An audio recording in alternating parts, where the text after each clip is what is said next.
We have reached Viability Week. I am officially 24 weeks pregnant, which is absolutely crazy to me. Like, where did the time go? But at the same time, I also feel like I've been pregnant forever. This is the baby bump at 24 weeks. I feel like I'm past the stage of people look at you and they're like, is she pregnant or not? Like now they look at me and they're like, yeah, she's definitely pregnant. Today we have an ultrasound. I'm just so excited to see her. It's always so fun seeing baby girl on ultrasound. At 24 weeks, baby weighs 1.3 pounds and is now 11.5 inches long. She is getting so big and supposed to double her weight over the next month. The main question that I keep getting from friends and family is, have you picked out a name yet? And then, do you have a registry? And so, no, we have not picked out a name yet. We've been brainstorming a little bit, but we're still not sure what we're gonna name her. And the registries are all set up. I set up Amazon and Target and got my free baby boxes from both Amazon and Target, and then sent out the registry to a few family members and friends and posted it on Facebook. One thing that's super interesting about baby's development this week is that little tiny white baby hairs are starting to grow on baby's head, eyebrows, eyelashes, but there's no pigment yet. So the eyes have no pigment, and also the hair has no pigment yet. Baby can also hear. If anyone goes up to your belly and talks to baby, he or she will likely recognize their voice once they're born. And they also say that baby recognizes certain music and songs that you played while baby was in utero. Baby is meeting all of her milestones and developmental goals, and I'm excited to see what they say today at the ultrasound. So up until this point, usually what they'll do if you go and see your OB is they'll just do a little Doppler and listen to the heart rate. And they don't do what's called an NST, a non-stress test, until you're at least 24 weeks. So that's the one where they put the bands on your belly and they'll measure your contractions to see if you're having any contractions, and then also baby's heart rate. So they'll put that on there. They'll usually do a minimum of 20 minutes, and then as long as everything looks good with baby's showing what we call accelerations, then they'll usually take you off the monitor, and that means your baby passed the NST. Basically what they don't want to see is a flat heart rate. And so as long as baby has variation in their heart rate, it means that baby is well oxygenated and doing well in utero. So this week I did my own NST. I just threw her on the monitor and I just wanted to see how she was doing, if she would pass. It was the first time that I actually tried to put her on an NST and see if I could actually keep her on, because sometimes this early when they're putting the monitors on you, baby just keeps moving and you can't keep the baby on, and so you can't get a continuous beautiful strip. But luckily I was able to get a really good strip and she looked perfect on the monitor. So I was really, really happy and excited about that.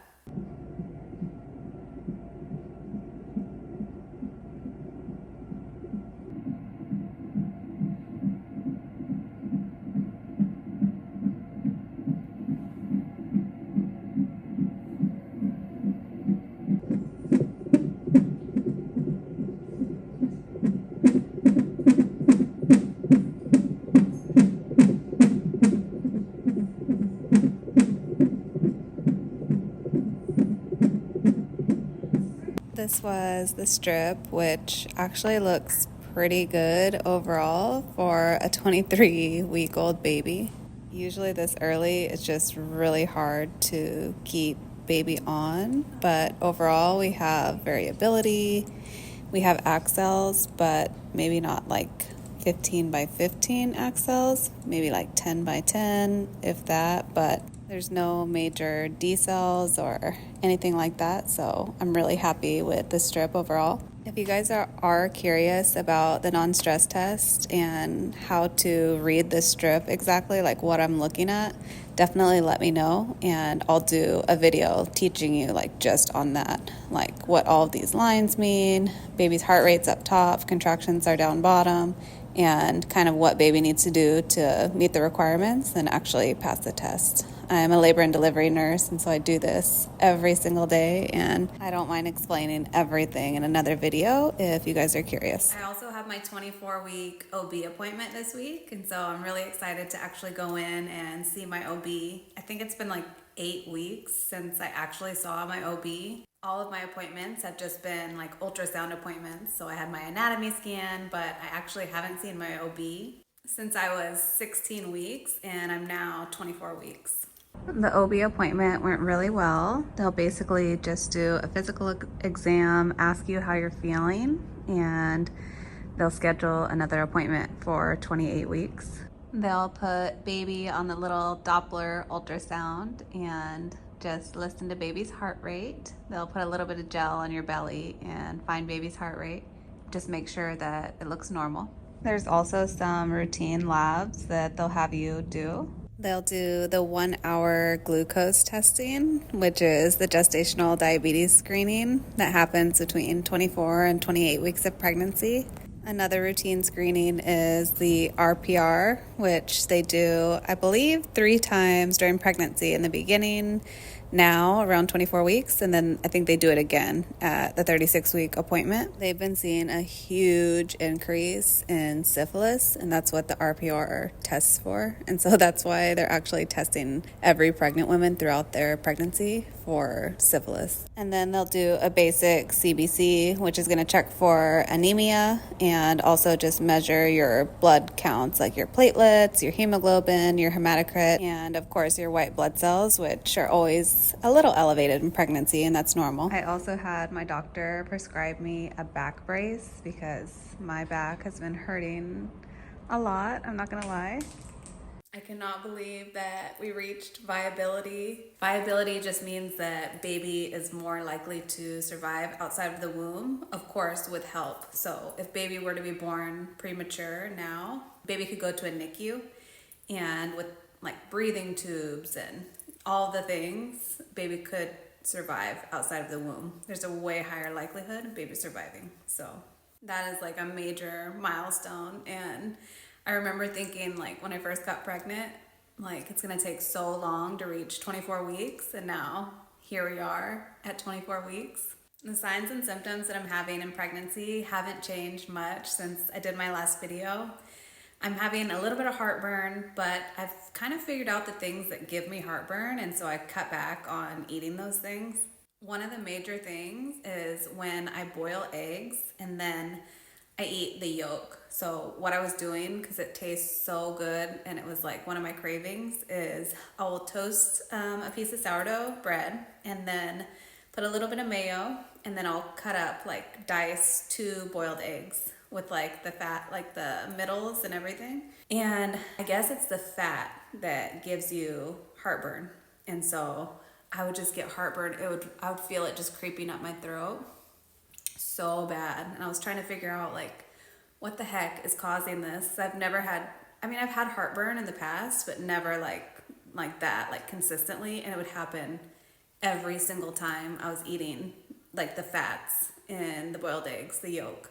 Other than that, my back is still hurting. Like, my lower back and my hips are just starting to get like really achy, and then I'll have like some pain in my lower ribs in the back that's bothering me. But other than that, I feel like really good overall. I feel like I have a lot more energy. I heard that some of that energy will kind of start to dwindle in the 3rd trimester, and that those aches and pains are just gonna get a little worse. So I'm not looking forward to that. But I remember, like, in the beginning of pregnancy, I would wake up feeling so horrible, like just hungover. I would have headaches every single morning, and sometimes it would last throughout the whole entire day. And so thinking back on like how I used to feel and then how I feel now, I just feel like so grateful that I'm able to get ready and go out and do things and have date nights and get projects done around the house. Also, if you saw my last update, you know that I've gained 30 pounds in pregnancy. So I got on the scale and I weighed 170 pounds. And that really struck something in me. Like, it woke me up, and I'm like, okay, I need to start getting serious about my diet, what I'm eating, and I need to start getting some movement. Like I need to start getting more exercise, like not just walking and stretching. I need to step up my game. So I've done that this week. I've really taken my diet a lot more seriously, incorporated a lot more fruits and vegetables, cut back on the crap that I was eating, and I've been cooking a little bit more at home, which really helps. I've also been making time for exercise, and the first time when I did like even just like a little bit of push-ups, I just did girl push-ups. I was so sore the next morning waking up, so that's how you know that I just have not been exercising like hardly at all.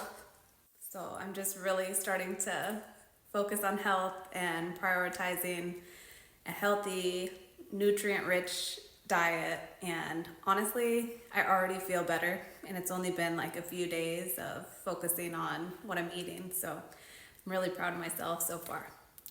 We are about to leave the house to go to the 24-week ultrasound. And so I'll bring you guys along with me and let you know how it goes. We did get good news at this appointment that my placenta previa that I had before has now moved off of the cervix. It is still very, very close to the cervix, too close to have a vaginal delivery, but he is very, very certain that it's going to continue moving off the cervix. And that is great, great news, because that means that likely at 32 weeks, it'll be completely moved and I'll be able to have a normal vaginal delivery. If it doesn't move and it's not safe to have a vaginal delivery, then I'm assuming that they will schedule a C-section at 39 weeks. They measured my fluid to make sure that the amniotic fluid was normal, and it was. And then they also looked at percentile, so baby is sitting at the 50th percentile right now.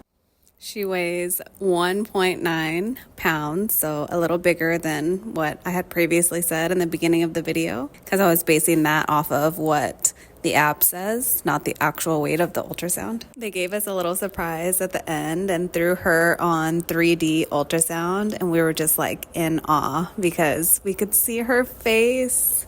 I just can't believe we were just at 8 weeks, like seeing a heartbeat for the first time on the ultrasound, and then now this is her sweet little face. Now the next visit is going to be at 28 weeks, and for anyone curious, this is like a little list of how they do routine OB appointments at my facility. So you'll have your initial 10 to 12 week, you'll have a 16 to 20 week, and then 24 week, which we just did. 28, 32, 36, 38, 39, and then your 40 week. And then postpartum, you'll usually be seen 2 weeks, 6 weeks, and 12 weeks.